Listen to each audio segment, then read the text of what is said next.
নমস্কার, welcome to my educational channel Binoy Ghosh. আজকে আমি তিনটি শেয়ার নিয়ে আলোচনা করব, যে তিনটি শেয়ার 75 টাকার নিচে চলছে। এরকম তিনটি শেয়ার যেটা 75 টাকার নিচে চলছে, তিনটি শেয়ারই বেশ এফেক্টিভ এবং সুপার এবং ভালো শেয়ার, হয়তো আপনাদের কাছে অনেকের কাছেই আছে। এই তিনটি শেয়ার আমার বলার উদ্দেশ্য হলো, এবং মার্কেট এত হাই অথচ এই স্টকগুলি নিচে পড়ে আছে, এরকম ধরনের স্টক আমি বলবো। এরকম তিনটি শেয়ার, এই তিনটি শেয়ার আপনারা যদি দেখেন, এর ফান্ডামেন্টাল খুবই সুন্দর এবং আগামী দিনে আশা করা যায় একটা ভালো রান দিতে পারে। সেগুলি আপনারাও আমার সাথে সাথে একটু অবজারভেশন করবেন এবং রিসার্চ করবেন। আপনাদেরও তো প্রচুর আইডিয়া হয়ে গেছে এখন ফান্ডামেন্টাল দেখতে দেখতে। তো যেটা আমরা দেখলাম গতকাল শুক্রবার, মার্কেট কিভাবে, আজকে আমি শনিবার ভিডিওটি তৈরি করছি, হয়তো আগামীকাল ভিডিওটি বের করব। আজকে একটি ভিডিও বেরিয়েছে, তারপরের ভিডিওতে আমি আপনারা যে যে স্টকগুলি সম্বন্ধে ইউটিউবে জানাবেন, সেগুলি যাদের হোল্ডিং আছে বা লসে চলছে এরকম স্টক বললে আমি তার সাপোর্ট রেজিস্ট্যান্স বা সামান্য কিছু খবর হয়তো আপনাদের দেব। আপনারা সেগুলি ইউটিউবে বলবেন, কোনো অসুবিধা নেই। যতটা সম্ভব আমি চেষ্টা করব সেগুলির একটু আমি ইন্টারপ্রিটেশন করার চেষ্টা করব। তো শুক্রবার কাল যে মার্কেট বাড়লো, 400 পয়েন্টের উপরে নিফটি বাড়লো, যে মার্কেট 3-4 দিনে যেটা ফেলেছিল সেই 3-4 দিনকে কভার করে দিল এবং নিফটি হায়ার হাই করলো। অতএব আমরা যেটা ভেবেছিলাম মার্কেট বোধহয় অনেকটা পড়বে আরও, কিন্তু মার্কেট কারো কথাই শুনলো না, সে ঠিক তার তালে চলল এবং মার্কেট যথেষ্ট দ্রুত গতিতে ধীরে ধীরে সুন্দরভাবে সারাদিন বাড়তে থাকলো। এবং ব্যাঙ্ক নিফটিও উল্লেখযোগ্য সেইভাবে বাড়তে পারেনি। এবার ব্যাঙ্ক নিফটি অর্থাৎ ব্যাংকের শেয়ারগুলি এবার বাড়ার কথা।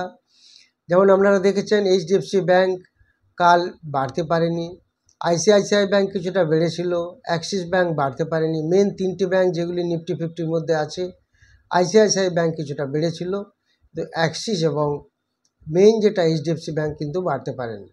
আশা করা যাচ্ছে আগামী দিনে, যেহেতু আমরা অপশানে প্রচুর কাজ করি, আমাদের সব সময় একদম আপ টু ডেট নিউজ নিতে হয়। ব্যাঙ্ক নিফটি কী বাড়ছে, নিফটি কী বাড়ছে, কতটা বাড়লো, তার এগেন্সে নিফটির কোন স্টক প্রচুর পড়ে গেল, সেগুলি কল বাই করা। সবসময় আমরা স্টক সিলেকশন করতে থাকি, আমাদের অলরেডি সবসময় পিউরিফিকেশন হতে থাকে, ফিল্টার হতে থাকে, স্ক্যান হতে থাকে। সেরকমভাবে আমাদের ফর্মুলা সেট করা থাকে, কন্টিনিউ আমরা 5-10 মিনিট ছাড়া ছাড়া স্ক্যান করতে থাকি। কেননা অপশান মার্কেটে খুব সেন্সিটিভলি কাজ করতে হয়। এখানে খুব সামান্য বিনিয়োগ করে অনেক বেশি রিটার্ন পাওয়া যেহেতু একটা পসিবিলিটি থাকে, আবার লস হবারও পসিবিলিটি থাকে, কিন্তু ঠিকঠাক করে যদি কাজ করা যায়, জানা যায়, তাহলে তখন মনে হবে খালি অপশান মার্কেটেই কাজ করব। নট অনলি দ্যাট, সুইং ট্রেডও খুবই সুন্দর, তবে সুইং ট্রেডে কী হয়, প্রচুর টাকা লাগে। যেমন সুইং ট্রেডে অপশান মার্কেটে কি একটা বিভিন্ন অপশানে বিভিন্ন স্ট্রাইক প্রাইসে আমরা কম দামে সেটাকে নিতে পারি, একটা অপশান থাকে, সুবিধা থাকে। হোয়ারাজ সুইং ট্রেডে আমরা ইকুইটিতে যে কাজগুলি করি সেখানে তো এরকম কোনো অপশান থাকে না, একটা লিভারেজ পাওয়া যেতে পারে, সেটা only for intraday stock, but সেটা খুব একটা সুবিধার নয়। ইন্টারডে স্টকে কাজ করা মানে খুব একটু অসুবিধার ব্যাপার, নিশ্চয়ই আপনারা জানেন। সুইং ট্রেড খুবই ভালো, যে একটাই এর নেগেটিভ পয়েন্ট, দ্যাট ইজ অনেক আপনার ইনভেস্টমেন্ট বা ক্যাপিটাল অনেক বেশি লাগে। তো সেই কারণে আমরা নর্মালি অপশান মার্কেটেই বেশি কাজ করি, বা অপশান মার্কেটটা আমাদের ভালো শ্যুট করে, এই হলো ঘটনা। তো আজকের যে স্টকগুলি নিয়ে আমরা আলোচনা করব, সেটা প্রথম স্টকটির নাম হলো সুজলন। যে সুজলন বন্ধ হয়েছে গতকাল 61 টাকা 90 পয়সায়, সামান্য একটু পজিটিভ বা একটু বেড়ে বন্ধ হয়েছে। সুজলন বলার উদ্দেশ্য আমার কয়েকটি কারণে। সুজলন কিন্তু নিচে নেই, এখন উপরের লেভেলে আছে। তো সুজলন আমার বলার উদ্দেশ্য এই কারণে, আপনারা নিশ্চয়ই দেখেছেন স্লো এবং স্টেডি কাউন্টার সুজলন। আমি কিছুদিন আগে সুজলনের ভিডিও করেছিলাম। 60-61 এরকম একটা, তখন স্টকটার দাম চলছিল 42 টাকা, সেটা 60-61তে পৌঁছে গেছে। আবার একটু সুজলন সম্বন্ধে বলে দিচ্ছি। সুজলন দুদিন একটু সামান্য উইক আছে, কিন্তু সুজলন আরও অনেকটা বাড়ার পসিবিলিটি আছে, অনেক বাড়বে। তার কারণ আমি একটু ফান্ডামেন্টাল বলে নেব, তারপরে আপনাদের কয়েকটি পজিটিভ পয়েন্ট দেখাবো, সেটা দেখলে আপনারা বুঝতে পারবেন কেন সুজলন বাড়বে, সেটি আপনাদের সামনে আমি তুলে ধরব। সুজলনের ফান্ডামেন্টাল বলতে গেলে যেটা আমি বলতে পারি, ফেস ভ্যালু 2 আছে, গ্রাহাম নাম্বার 6.46, খুব একটা ভালো না। পায়োটসিস খুব সুন্দর আছে 7, আর ডেপ্ট ইকুইটি রেশিও প্রায় ডেপ্ট নেই বললেই চলে 0.04, আর ইপিএস 0.64। যেহেতু সুজলনের একটা বড় ইকুইটি এবং ডেপ্ট নেই, আশা করা যাচ্ছে আগামী দিনে একটু ভালো হবে। এখানে দেখুন প্রমোটার হোল্ডিং খুব কম, 13.3, তাহলে অথচ এই স্টকটি বলছি কেন, সেটা আমি একটু পরে আপনাদের কাছে আসছি। মাত্র 13% প্রমোটার হোল্ডিং আছে, আর এফআইআর কাছে আছে 21% এবং ডিআইআর কাছে আছে 9%। আমি একটু দেখাবো আপনাদের, একটু ব্রেক করে করে এফআইআই ডিআই কীভাবে এর স্টেক বাড়াচ্ছে। সেই জন্য সুজলনকে আমি অলরেডি নিয়েছি। সুজলনের আগে অনেকবার ভিডিও করেছি এবং সুজলন ধীরে ধীরে স্টেডিলি বাড়ছে। যারা খুব লং টার্ম প্লেয়ার তাদের জন্য স্টকটি খুব ভালো। আগামী দিনে ধীরে ধীরে স্টকটি বাড়বে, মাঝে মাঝে পড়বে। সুইং ট্রেডের জন্য বেশ স্টকটি ভালো। তো এবার আমি আপনাদের একটু দেখাবো যে এই কেন আমি সুজলনকে করছি। সুজলনে আরেকটু বলে দিই, সুজলনে ইন্ডাস্ট্রি পি আছে 64, সেখানে স্টকের পি কিন্তু 90, অনেকটাই বেশি আছে, কেননা অনেকটা বেড়ে গেছে। তো তাহলেও কিন্তু আমরা একটু বলতে পারি বা দেখতে পারি। আর একটা পজিটিভ পয়েন্ট সুজলনে আমি বলছি, ইনভেস্টার সাইড, অর্থাৎ that is share holding pattern. আমরা যদি একটু দেখি না, এই ধীরে ধীরে এফআইআই কীভাবে স্টেক বাড়াচ্ছে দেখুন।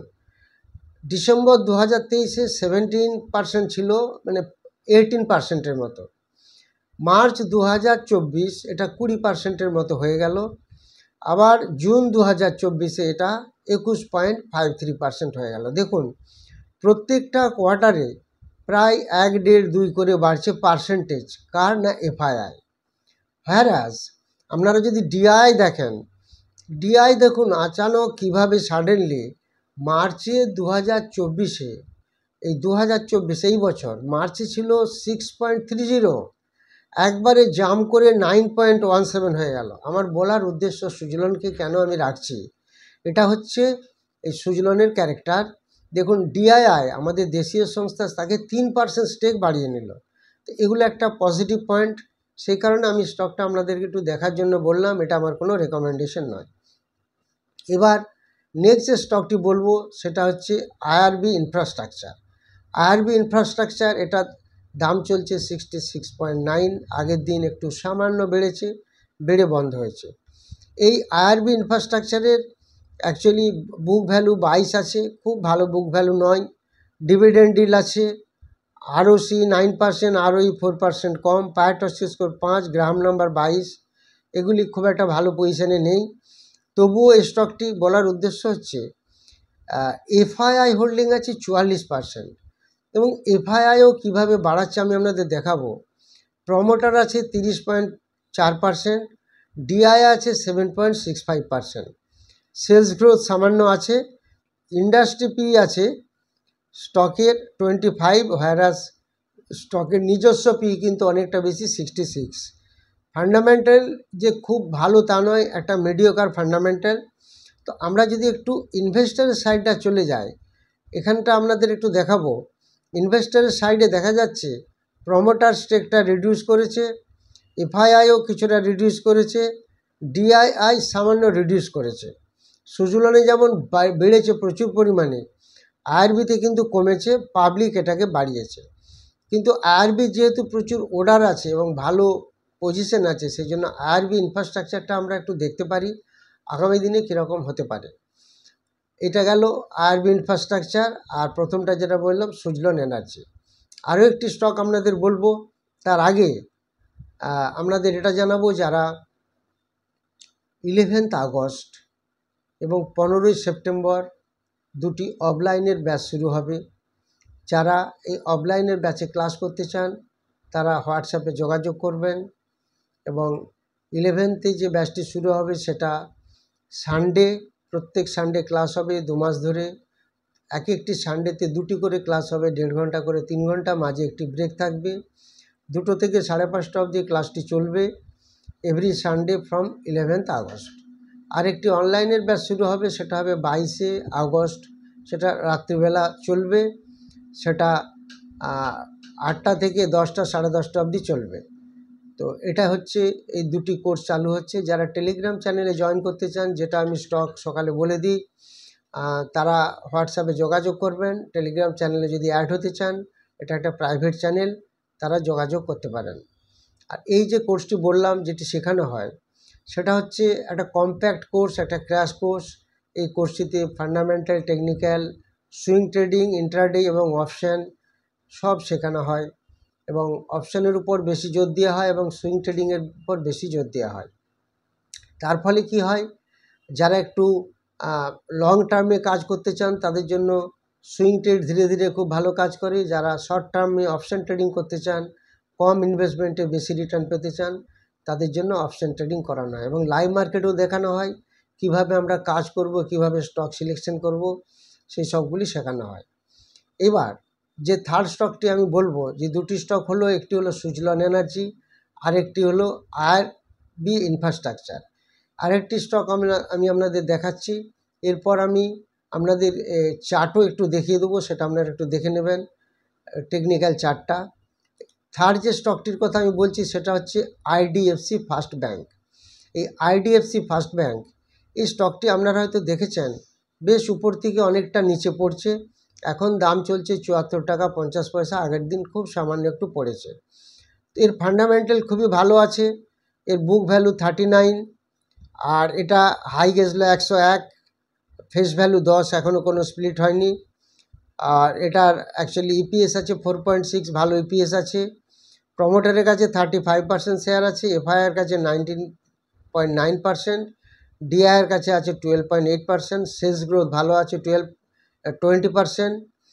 আর যেহেতু এটা ব্যাংক, এর ডেপ্ট ইকুইটি বেশি হবে 7.8। তো ইন্ডাস্ট্রি পি আছে 12, সেখানে স্টকের পি প্রায় কাছাকাছি 17-এর মতো। তো এই স্টকটির দিকে আমরা আগামী দিনে নজর রাখবো। IDFC first bank, IDFC first bank, এই তিনটি স্টক আমরা দেখব। এর যদি আমরা ইনভেস্টার প্যাটার্নটা দেখি, বা যদি আমরা একটু প্রফিট অ্যান্ড লসটা দেখি, প্রফিট অ্যান্ড লস দেখলে আমরা দেখতে পাচ্ছি নেট প্রফিট কোম্পানির গত বছর ছিল মার্চ 2023-এ 2485 টাকা। এই ইয়ারে মার্চ 2024 হয়ে গেছে 2942 কোটি টাকা। তো ধীরে ধীরে কিন্তু এই আইডিএফসি ফার্স্ট ব্যাংকের প্রচুর পরিমাণে প্রফিট বেড়েছে। তার আগে অনেক কম প্রফিট হতো এবং দেখা যাচ্ছে লসেও ছিল কোম্পানি। এই জাস্ট মার্চ 2022 থেকে কোম্পানি, মার্চ 2022 এবং 2021 থেকে কোম্পানি ধীরে ধীরে প্রফিটে ঢুকেছে এবং এখন কোম্পানির প্রচুর পরিমাণে প্রফিট বাড়ছে। তো এই স্টকটি আমি আপনাদের বললাম, এর ইনভেস্টরের প্যাটার্নটা আমরা দেখলে পাবো। এই স্টকটির এফআইআই কিন্তু 2% স্টেক, 2% না 1 পয়েন্ট সামথিং স্টেক রিডিউস করেছে, প্রমোটারও সামান্য মাইনাস করেছে।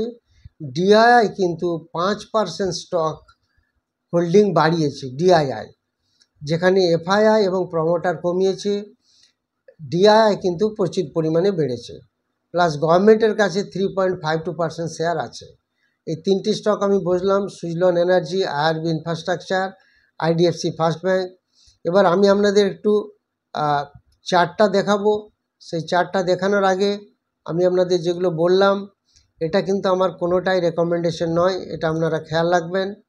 এগুলি আমি একটা ওভারভিউ দিলাম আমার এডুকেশনাল চ্যানেল থেকে, এটা আপনারা একটু দেখতে পারেন, আমার সাথে সাথে রিসার্চ করতে পারেন। বা আপনাদের যদি কোনো স্টক আপনারা দেখতে চান বা আপনারা জানতে চান, সেটা বলবেন, সেগুলি আমি যথাসাধ্য আমি চেষ্টা করব আপনাদেরকে জানানোর। আপনাদের একটু চার্টটা দেখায় আইডিএফসি ফার্স্ট ব্যাংক। দেখুন, আইডিএফসি ফার্স্ট ব্যাংক কদিন আগেই এখানে দাম ছিল 84 টাকা, এটা জুন মাসে, আর এখন স্টকটার দাম চলে এসেছে 74 টাকা। এর আমি সাপোর্ট এবং রেজিস্ট্যান্স জোন আমি একটু বলে দিচ্ছি। সাপোর্ট জোন থাকবে 70 টাকা 80 পয়সা, রেজিস্ট্যান্স জোন থাকবে 84 টাকা 30 পয়সা। এই আইডিএফসি ফার্স্ট ব্যাংক, এটা একটু আমরা নজরে রাখবো, এটা আমার কোনো রেকমেন্ডেশন নয়। তার কারণ দেখুন এখান থেকে কিভাবে স্টকটি পড়ে গেছে, এই প্রায় 1 মাস ধরে টানা স্টকটি পড়ছে আইডিএফসি ফার্স্ট ব্যাংক। তো এটা আমরা একটু খেয়াল রাখবো, আইডিএফসি ফার্স্ট ব্যাংক। এরপর যে স্টকটি আমি দেখাবো আপনাদের, সেটা হচ্ছে অলরেডি আমি বলেছি আইআরবি ইনফ্রাস্ট্রাকচার। এই আইআরবি ইনফ্রাস্ট্রাকচার কিন্তু অনেক নিচে থেকে বেড়ে উপরে গেছে, এখান থেকে নিচে এসেছিলো উপরে গেছে, এরকম একটা জোনে গেছে, উপরে গেছে, এইভাবে উপরে গিয়ে এখন একটা কিন্তু কনসলিডেশন এরিয়ার মধ্যে ঘুরছে। এই কনসলিডেশন এরিয়াটা আমরা খেয়াল রাখবো, আইআরবি ইনফ্রাস্ট্রাকচার। এবার এটার একটু সাপোর্ট রেজিস্ট্যান্সটা আমরা দেখে নেব। 64 টাকা 10 পয়সা হবে সাপোর্ট এবং 71 টাকা 90 পয়সা হবে রেজিস্ট্যান্স। এই সাপোর্ট রেজিস্ট্যান্স জোনটা আমাদের খেয়াল রাখতে হবে। এই আইআরবি ইনফ্রা আমি দেখালাম, আইডিএফসি ফার্স্ট ব্যাংকও আপনাদের দেখালাম। যারা আমার চ্যানেলটি নতুন দেখছেন বা ভিডিওগুলি দেখছেন, তাদেরকে অবশ্যই আমি রিকোয়েস্ট করব আপনারা সাবস্ক্রাইব করবেন এবং লাইক করবেন এবং প্রত্যেকের মধ্যে এই সমস্ত স্টোরিগুলি শেয়ার করবেন। এবং আপনাদের যদি কোনো কিছু কমেন্ট সেকশনে জানার থাকে সেগুলি জানাবেন। Thank you very much for watching my video.